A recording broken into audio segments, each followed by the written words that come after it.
Hey, fellow pitmasters. If you've ever smoked a whole brisket, you know how hard it can be to time it for eating. You never know if it's going to take 12 hours or 20, and then you have to rest it on top of that. Sure, you can go the cooler route, and I have done that with towels and the like, but you always run the risk of bacteria growing if the temp is not kept at 140 degrees Fahrenheit or above. So how do smokehouses do it? They use holding ovens, but they can cost thousands, and they're huge and they only serve one purpose. And if your oven is like mine, the lowest it can go is 170 degrees, and that can really dry out the brisket that you just spent 15 hours on.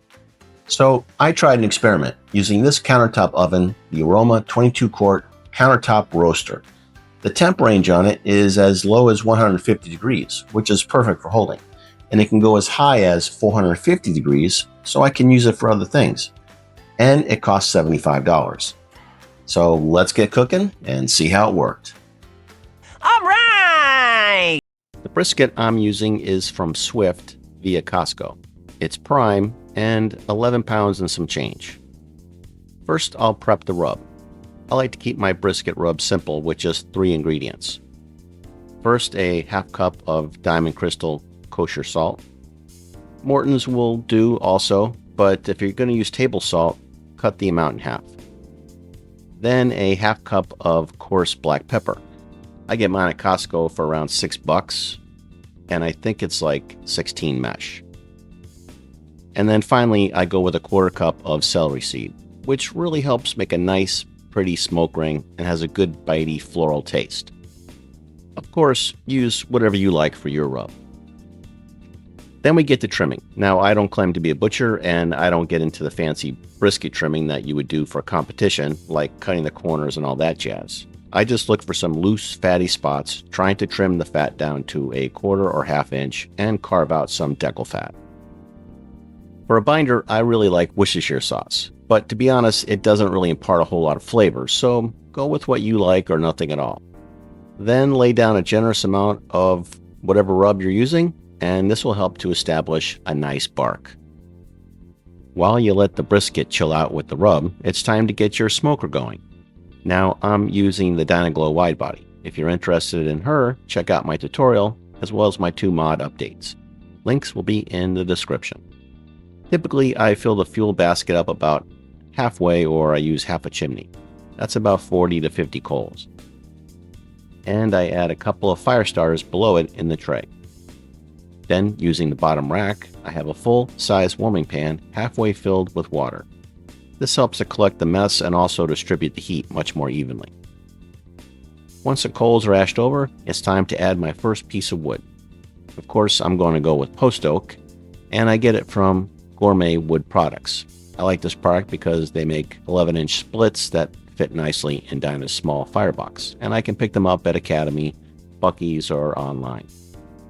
Once that first piece of wood calms down and you get the nice blue smoke you're looking for, then it's time to get that brisket in the smoker. I've got a probe in the middle of it, and I also use a probe to monitor the cabinet temp. And I can do this all remotely. I set the cabinet to your typical barbecue range and the brisket to 195 to start checking it for doneness. If you're interested in the probe I'm using, I'll leave a link in the description. We have a long day and night ahead of us. Plenty of time now for a bit of cleanup, like washing my cutting board and saving that beef fat for something later. Eventually, the coals turn to ash, and now our fuel is nothing but wood, which is what we want. When it gets down to looking like this, the temp has usually fallen below 225, so I simply add a bit more wood. 1, 2, or 3 pieces, just depending on the size of the split. And you'll notice I got smart and put a foil pan under the firebox to catch the embers. Just another thing you have to do with Dyna's weird firebox. Now, when you first add your wood, you may need to hit it with a bit of air to get it going. You can blow on it or use a bellows. I picked up this handy campfire blower, and it works real good. I'll leave a link in the description. When you're adding wood, you may get white smoke like this at first, so simply open all the vents and make sure the firebox is getting plenty of oxygen. And that's where my second mod of adding holes to the firebox worked quite well. In no time, you'll be back to nice, clean blue smoke. 4 hours later. 4 hours in now, and the bark is starting to set, and it's time to do some spritzing and flipping. Zach and I really weren't sure if we messed up and put the brisket fat cap down, but we think we figured it out and are making sure it's on top now. For my spritz, it's just a bit of water and some Worcestershire sauce. Beef consomme or broth works really well also. Then I put my probes back in and add a bit of wood. Nothing to do now, but wait and maybe enjoy a beverage and perhaps a cigar. 8:01 p.m. Yep, another 4 hours, and we are now 8 hours in total. And we hit the stall with a temp right around 165-ish. So it's time to wrap. We got 2 sheets of peach paper here. It's about 3 feet long, and each one of these is 18 inches wide. You can see I got overlap here a little bit. We're going to spritz it with what I was using, which is a little bit of water and Worcestershire sauce.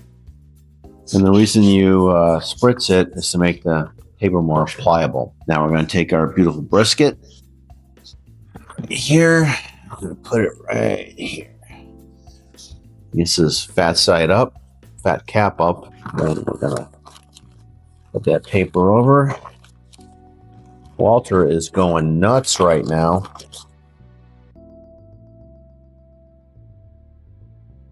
And then as we fold it, we want to tuck it in, make it nice and tight.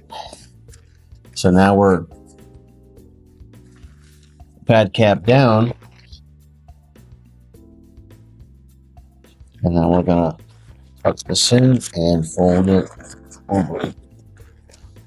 Now we're fat cap up again, right? All right. Wrapping your brisket is called the Texas crutch, and it's used to help break the stall of some proteins that you're trying to get to around 200 degrees internal, like brisket or pork shoulder. You can wrap it in tinfoil, or you can use butcher paper like I did. A lot of pitmasters use paper because it preserves the bark more than tinfoil, and you can keep smoking it. But if a crunchy bark is not your thing, tinfoil works just fine, and with tinfoil, you can just finish it off in the oven if you want. Now I'm going to throw this back into the smoker and reset my probes and settle into the last third of the cook. 6 hours later. Yes, it's true. After many cigars and a few beverages, it's after 2 a.m. now, and Zach is losing steam. You already losing your steam? It may have taken 14 hours, but the brisket is finally done. Oh, it is so pro tender.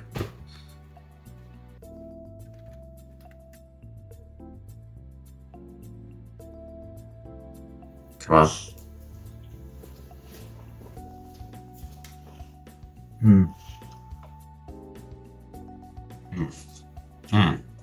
Yeah, that's it.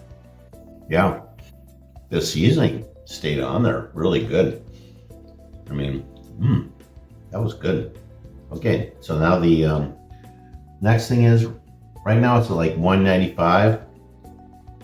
We're going to let this rest a little bit. Come down to like 180, and then we're going to put it in the cot.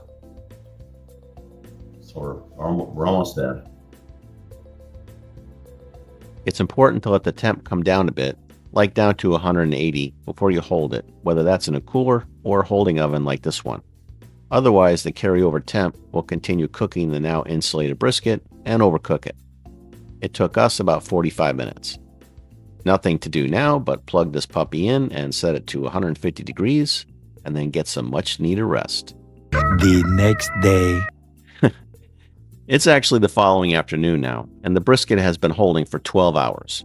And I got this brilliant idea to chop up the brisket fat and add it to the roaster to render. My idea was to then take that rendered fat out, strain the bits, and then pour that liquid gold back onto the brisket for the last hour of the hold, hoping it would soak in to add some extra moisture and flavor.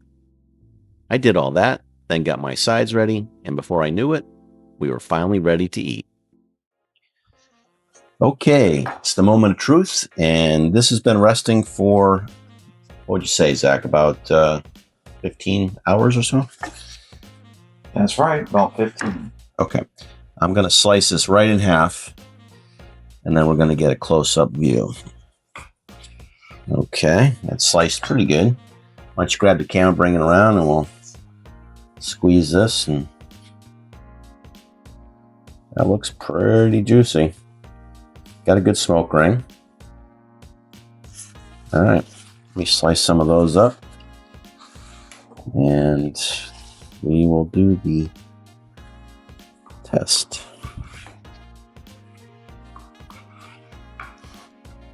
Why don't you come around this side?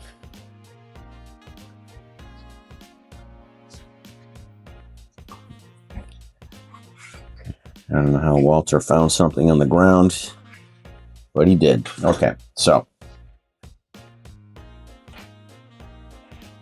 pretty good, right? That's the limp test, I guess you call it. Now I'm gonna pull it apart. Pull it apart, okay. Let me have a bite of this. All right, here we go.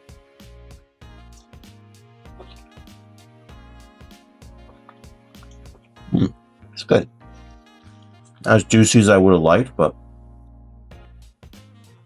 that part was.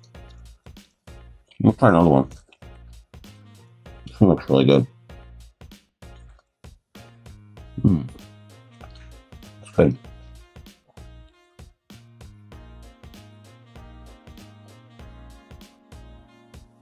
I like it. Why don't you give me a plate? I'll cut a slice for you guys. And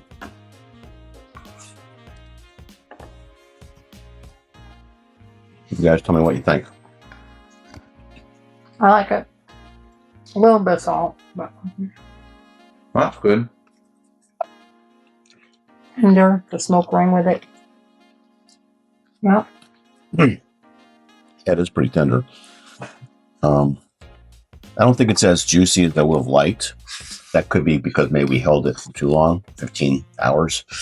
But still, it retained a lot of moisture, and yeah, still pretty good. The bark on it's really good. Now I'm gonna cut some ends off here for points, and let's see how that is.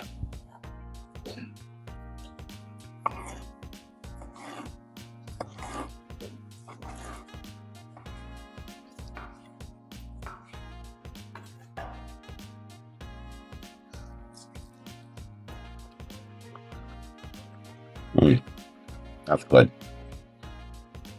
The point is definitely on point. Come over here and get a couple little bites here. Mm-hmm. Very Good. juicy, right? Mm-hmm. Yeah. Is the point? Yeah, Okay. it was good. Yeah. Okay, so we're gonna eat dinner right now, and I'll be back in a few seconds with some notes. Hey, thanks for sticking around. I do appreciate that, and I do have a couple of notes. I actually wrote them down. So the first thing I would say is this thing works. The 22 quart Aroma countertop oven is a really good thing for holding. I think it works better than a cooler, actually. It says that it comes with a self-basting top, which I guess just is, condensation is going to roll off of that. It does come with a roasting rack, so whatever you're putting in here doesn't have to sit directly on the bottom. One thing I didn't mention was that it does go lower. Here's 150. It does go lower than 150.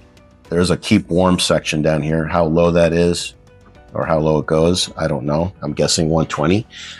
And that would be fine if you were going to eat within 2 hours, right? But anything over 2 hours, you certainly don't want to have it go below 140 or 150. And I would hold it at 150 like I did just to be safe. Yeah, but other than that, this thing has worked really well. And I would probably use it again when I do a brisket. And I'm looking forward to actually trying it with some other things, like a couple of chickens or a turkey, or somehow Thanksgiving I'm going to use this thing. I don't know how, but it would be good to hold. I'm not going to do a turkey in it for Thanksgiving, but it would be good to put the turkey in if it came out early and keep it warm, or it would be good to have stuffing and mashed potatoes and or something in it as a warmer. So yeah, I don't know what I'm going to use it for, but I'm looking forward to trying it. My brisket was like 90% of where I wanted it to be, if I'm being honest. The bark was terrific. Had a great bark on it. The flavor was great on the bark. The smoke ring was pronounced in there, you know. I think the only thing I would have done differently is I should have rewrapped it before I put it in here. I've seen some other guys do that, like Jeremy Yoder at Mad Scientist Barbecue and some other channels. They let it come down to temp, and then they rewrap it. And the reason you do that is so they can retain the moisture a little bit better. It'll wick into the paper and then back into the brisket. It kind of keeps it all right there. I don't know why I didn't do that. I certainly knew to do that. I just think it was too late at night and I didn't think of it. So that's what I would have done differently. I think on the next one I do, I'll try to do that and see if that makes a difference and gets it past the 90% mark. But even at 90%, it was like restaurant quality. It just wasn't, you know, I'm searching for perfection, like, you know, the perfect brisket, the kind I've never eaten in any smokehouse in the country from Kansas to Texas. That's what I'm searching for. So when I say 90%, that's pretty good. It's just not like where I could say, oh, that's like 100% of where I want to be. But that's part of the fun, right? I mean, that's why I do it. I think it's fun to like keep striving for that quest. And it was a lot of fun. It was long, but it was a lot of fun to put this through its paces. And, you know, 15 hours is a pretty long hold. Most people are going to hold for 6 or 7. This would be great for that. It was good for 15 too, though. So definitely, I would definitely, this is definitely worth $70. Anyway, it was fun, and it was fun to have you watch. That didn't sound right. But if you did watch the whole thing, I do appreciate that. And if you want to like and subscribe, I would appreciate that even more. So thanks, and I'll see you on the next one. Welcome to Chuck is Cooking. I'm Chuck, and today is a great day. The weather is, that's Walter. The weather is perfect outside, and my eldest son is here to help celebrate my birthday. And he brought with him a special gift. Oh boy. A brisket. A full packer, and it's primed and ready to go. And we're going to smoke it on the Dyna-Glo. So it's a long smoke, enough chit chat. Let's get cooking.